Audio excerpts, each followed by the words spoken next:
Thank you all for joining us.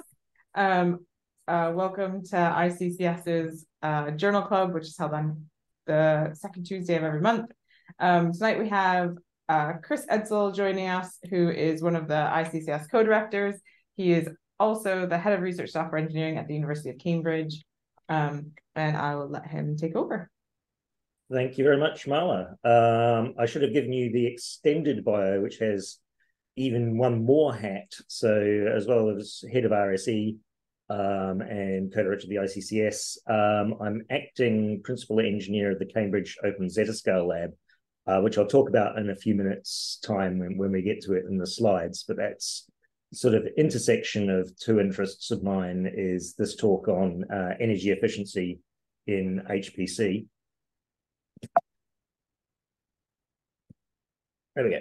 And because it's Journal Club, a lot of things I'm going to present here are very operations focused and less research focused. But I thought I'd launch off with this paper because it's important, and also because it won a Test of Time award at SC22. And for those that don't know, there are two big conferences per annum in the field for high-performance computing. One of them is called Supercomputing, or SC for short, and that's held in the US in November every year. And there's another one in Europe in Germany called International Supercomputing Conference, or ISC. So in 2022, they awarded the Test of Time award to Wu Fang, and I apologize, actually, well, I apologize to Wu and Chongsheng Xu for the pronunciation of their names, for their 2005 paper titled A Power-Aware Runtime System for High-Performance Computing. And if you are particularly interested in reading the paper, there's the DOI for it. There's the authors. They were at the time at one of the US national labs, Los Alamos National Lab. And in the paper, they define a program, a scheduler, that runs alongside the workload, that is the programs you want to run on a supercomputer, and varies the clock frequency of the CPU. So how many instructions per second the CPU can do. They change that. So they look at the currently running workload, derive a parameter beta, and then according to that parameter, change the clock frequency. And here's one of the figures from the paper. It shows the NASA Parallel Benchmarks suite, the NPB. The things along the bottom are the individual benchmarks. So these aren't full applications, they're synthetic benchmarks. They're little programs which are supposed to stand in for the actual ones. So LU is an LU decomposition, CG is a conjugate gradient, SP is, I think, sparse matrix multiplication, NG is a multi-grid solver. And so you could have a look at whatever your simulation workload is and try and map it to the NASA parallel benchmarks, or the best thing to do is benchmark your own application. But anyway, in the paper from Wu Fang, they implemented their scheduler, and by slowing down the clock frequency of the CPU, the programs took longer to run, but because the energy is the integral of power and time, and they're not linearly related, you derive a energy savings, and that varied according to which benchmark you are running. So, 4%, 3 or 4% slowdown for SP, and a nearly 18% energy savings. Obviously worthwhile having, but whichever benchmark EP is, actually varying the frequency had no effect on the energy. So that was a paper from more than a decade ago. Before that, that isn't Wu Fang there, but that is somebody else from Lawrence Livermore with their low power supercomputer called Green Destiny. And so this squeezed a large, for the time, so this is 2001, a large volume of processors, 240 of them, not ones you'd recognize these days. Transmeta didn't succeed in the end, so they're not Intel or AMD CPUs, they were Transmeta TM5600s. Squeezed 240 of those into the 1 cubic meter. So it's the in the picture there at the top of the rack, it's the enclosures with the doors open. So those 240 processors, they were able to power with only 3.2 kilowatts. Not huge performance for that amount of energy and that number of processors. They were low powered processors. And at the time when they were describing this, the reception in the high performance computing industry was, quotes, mixed. In fact, there's a headline from Computer World from the time, 2002, saying Green Destiny draws cheers and jeers. So they got a lot of stick for the fact that this wasn't high performance computing. This wasn't HPC because the performance wasn't very good. I was working at the time in New Zealand for NIWA. We had a Cray system, and that was the first HPC system I managed. And it was evident at the time that the HPC community would sacrifice anything for performance. So we'd have a file system, super fragile, broke all the time, but everybody was okay with that because that's what you needed to get the computer to run fast. So there was a thinking at the time of performance at any cost. I'll go on a slide here and talk about a thing called the top 500 list. So this came about several decades ago. Jack Dongara and some friends circulated a benchmark called LinPack, which is dominated by matrix multiplication. And they gave that to various supercomputing sites to run on their computers and collected the results, the performance results. And that then wound up becoming quite an important data set. So it's been around, as I said, several decades. They do 2 editions of the list every year, and they present them at those big conferences I mentioned, ISC in June and SC in November. So the next list is coming out in a few weeks' time, 7 weeks' time. And what happens is, if you're a supercomputing site, you run LinPack, you try and make it run as fast as possible. There are some rules about what you can and can't change. And then after you've run the application, you get a performance figure in terms of flops. So those are floating point operations per second. So a multiplication, one number times another number equals one flop, and one number plus another equals another flop. And if we look on the right at the table, the current #1 system in the world, Frontier, which is in the US, has just broken the exaflop barrier.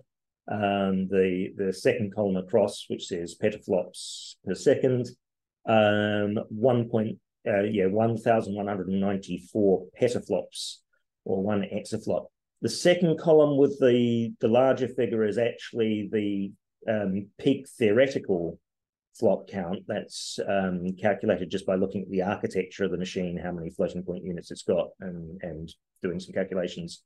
And so the combination of the two can give you the computational efficiency of the machine. And LinPack, they're getting 60-something%, 60 to 80%, depending on the machine. The far right-hand column, and this is a spoiler alert, tells you how many kilowatts that particular computer used during that run. And for Frontier, that was 22 megawatts. There is, so the top 500 is useful because we've got the records going back over a long time. It's not the ideal benchmark if you were going to buy a supercomputer. Everybody uses it, but it doesn't really reflect what we do today. So if you're looking for that sort of benchmark, the high performance conjugate gradient, or HPCG, would be a better one. And back to the author of the paper at the top of the presentation, Wu Feng, in 2006 founded this alternative ranking called the Green500. And so what they do is they take the results from the top 500 and divide it by that power, and that gives you a metric in flops per watt. And the current #1 system on the Green500 is one from Flatiron in New York called Henry, not sure which. And the figure to beat at the moment is 65 gigaflops per watt. That's the most power efficient supercomputer in the world.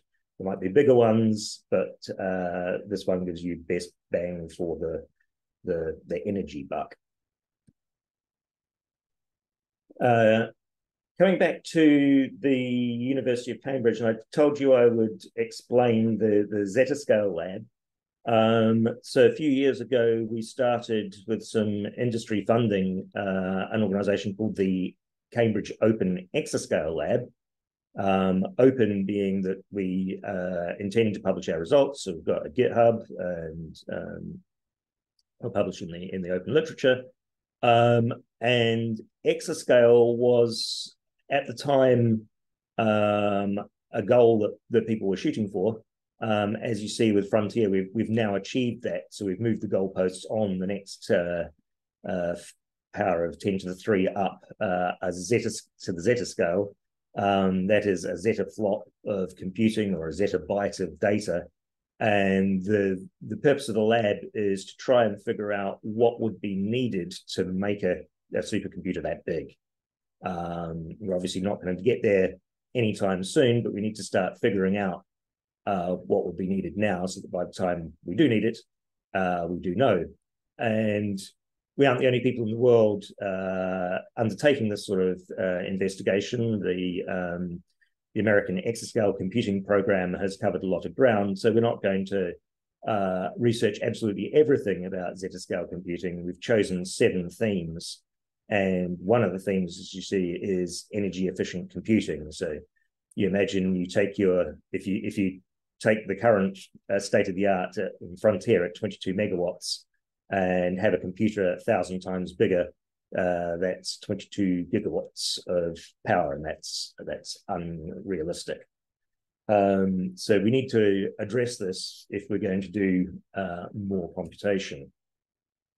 So here's a piece of work that we did a couple of years ago on our GPU system called Wilkes-3, which we presented at NVIDIA's GTC conference in 2022 in spring.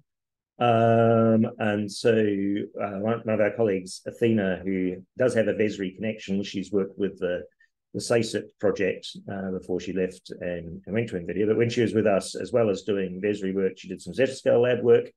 And this was to investigate what would happen if you change the clock frequency of the GPU. So if we look at the right-hand graph, going from left to right, we're decreasing the frequency from the max, 1.41 megahertz, all the way down to, 1.4 gigahertz, all the way down to 780 megahertz. And if you look at the red triangles, yes, as you decrease the clock frequency, the power goes down. If you look at the blue circles, obviously the time to run the computation goes up. But the interplay of them leads to the green diamonds. There's a sweet spot where you've traded off some wall time, but gained more in energy efficiency. And it turned out for HPL, if you remember, that's the LinPack benchmark that you use for the top 500. It turned out that for us, what was it? 1095 megahertz was the magic figure. This varies according to the workload. So going down the column on the left, the applications, HPL is the one we've mentioned, T-Leaf, Cloverleaf, POP3D, SPH, EXA, and Weather are all mini apps from a benchmark called Spec HPC, and right off the bottom of the table, so we can't quite see it, was a full application in quantum chromodynamics called Milk CUDA.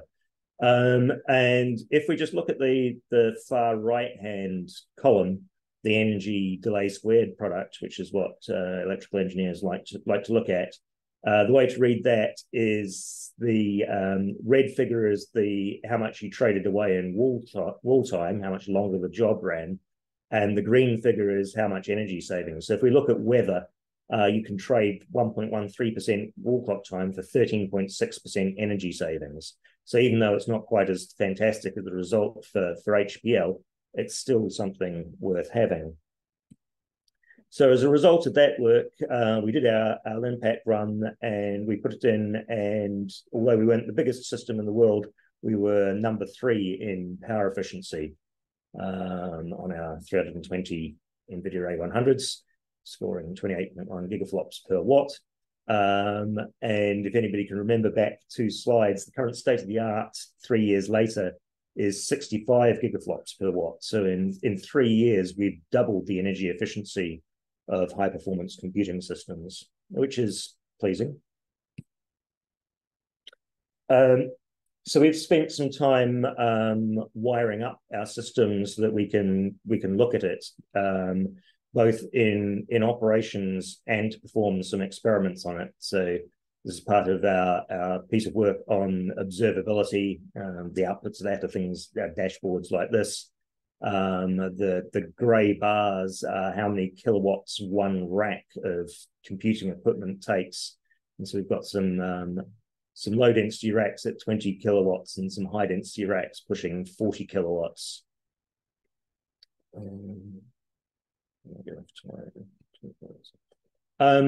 So the work we did that we presented at GTC was static configuration and power management. As we saw from the Wufang's paper, you can also dynamically vary the clock speeds. You can also vary the voltages. Both of those will have an effect, but usually what happens is the voltage is under hardware control and the frequency is controllable by the user. And here, by the user, I mean the sysadmin, the people with the root access on the system, because generally this stuff is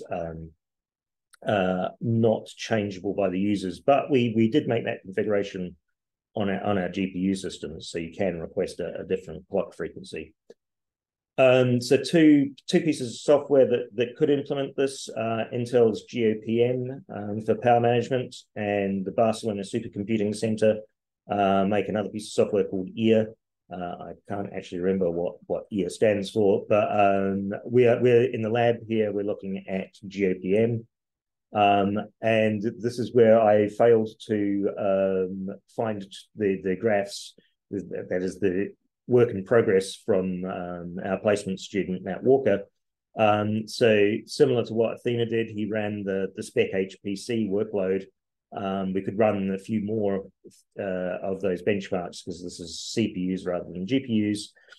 And we're looking at 8 nodes because looking at things on a single node doesn't really, it leaves out some of the subtleties you might find if you're running a large job on an HPC system. So we want to look at the effective networking and the internode traffic on power management.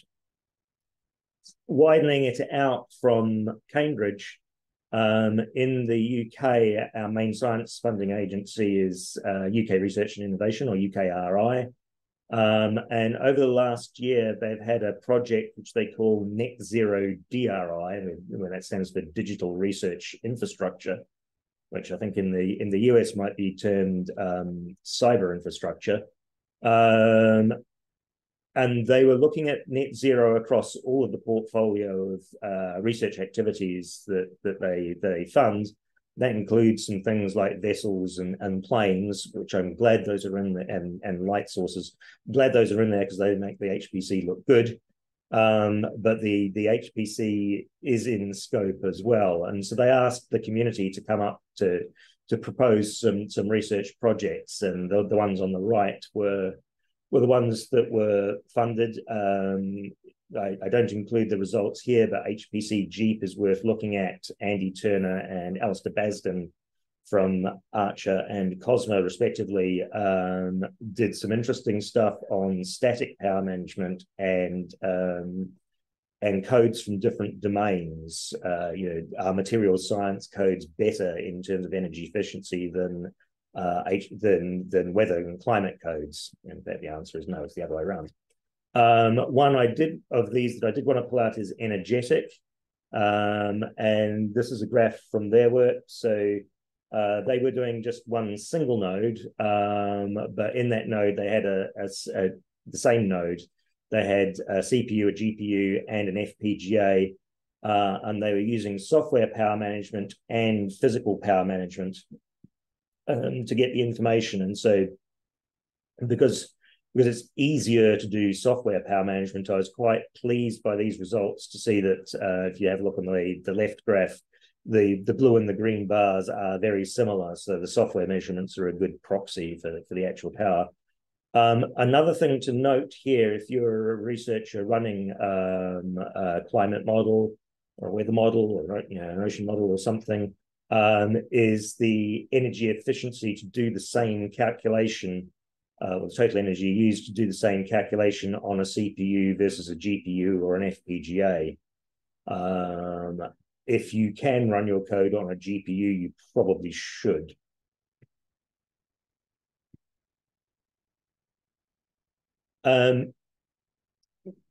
One thing to look at is an awareness of how much energy your research computing is taking.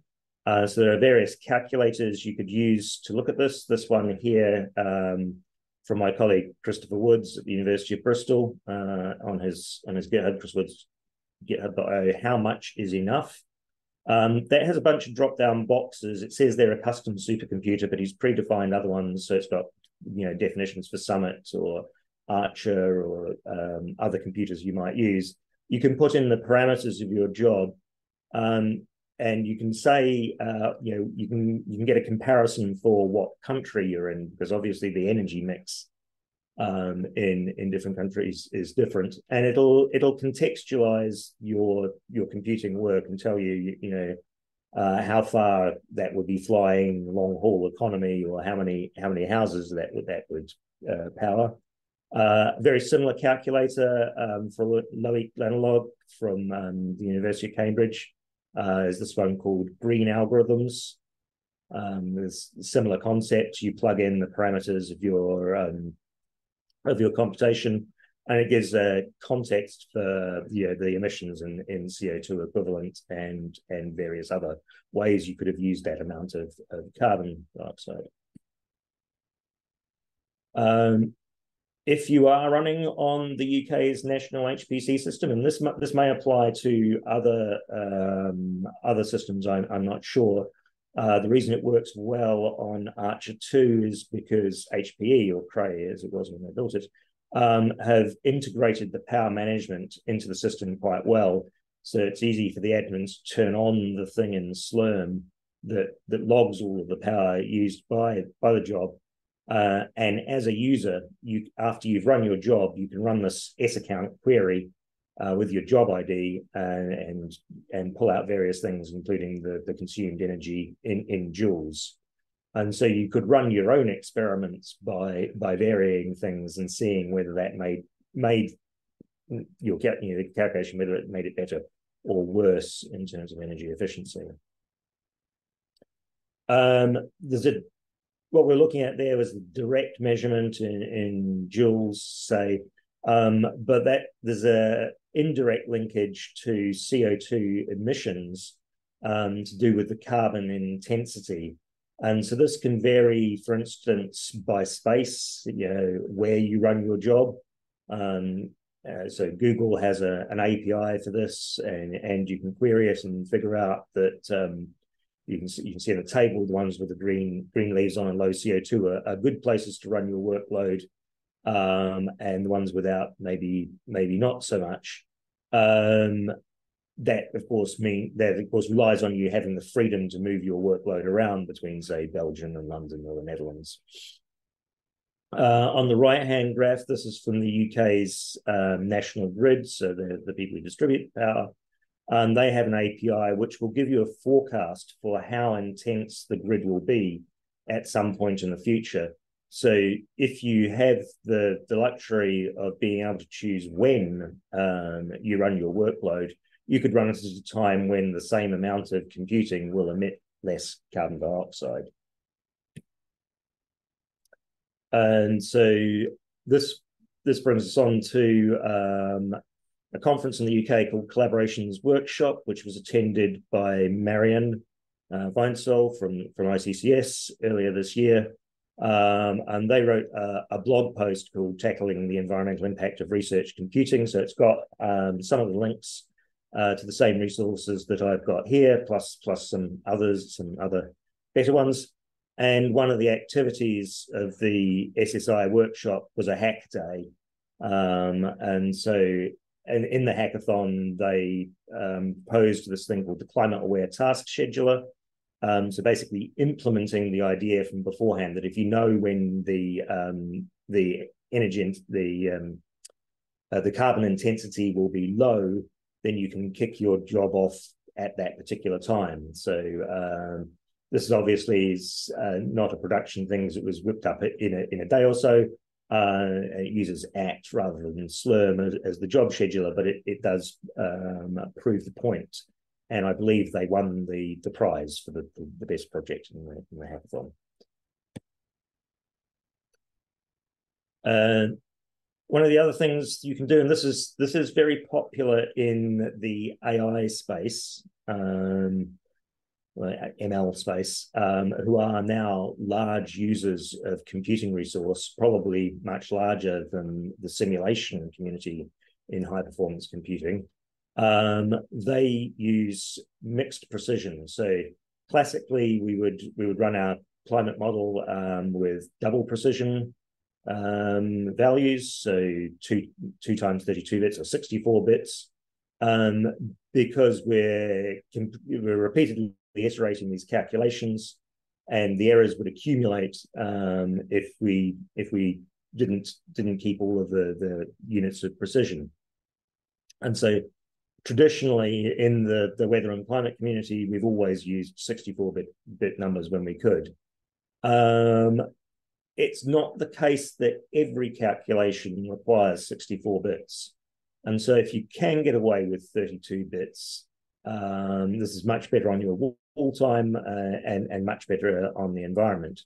You get a whole bunch of benefits because it takes less amount of main memory, but more critically, it takes less space in the various caches between the CPU and main memory. And that can give you a non-linear speed up because you get a much higher hit rate if you can squeeze more values into the caches. And so mixed precision is a thing that is popular. If you look at the supercomputing conference, where they have their award for essentially the biggest computation, a thing called the Gordon Bell Prize. A couple of years ago, I looked, 5 out of 6 of the Gordon Bell nominees were all using reduced precision to get their performance. And so what does that look like? There's not even enough space on this diagram to have a 64-bit floating point number. But basically, you change the trade-off between how much exponent and how much mantissa you've got. So the top line there is a 32-bit floating point number. For AI, you can go down to 16-bit floating point without too much loss of accuracy. And those two are defined by the IEEE standard for floating point numbers. The one at the bottom is Brain Float 16, which I believe is proposed by Google, which is also a 16-bit number.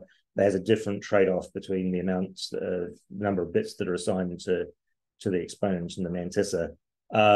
In AI, I've seen them go down to FP8 and int4, and somebody said int1, but I think they were joking.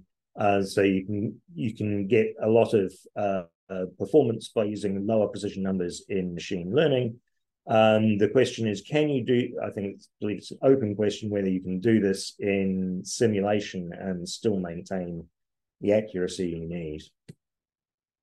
So given this is Journal Club, I thought I'd put another paper in. This one is from the group at KAUST, the King Abdullah University of Science and Technology, and it's called High Performance Tile Low Rank Symmetric Factorizations using Adaptive Randomized Approximation. The term to Google is tile low rank approximation, and you can see various implementations of the technique, and they are claiming 10%, so 1/10 the wall time, 65% of the average power, and a 15% improvement in science per kilowatt hour. So if your calculation can make use of that would seem like a good thing to try. And with that, and only 35 minutes into the talk, we've come to the end and time for questions.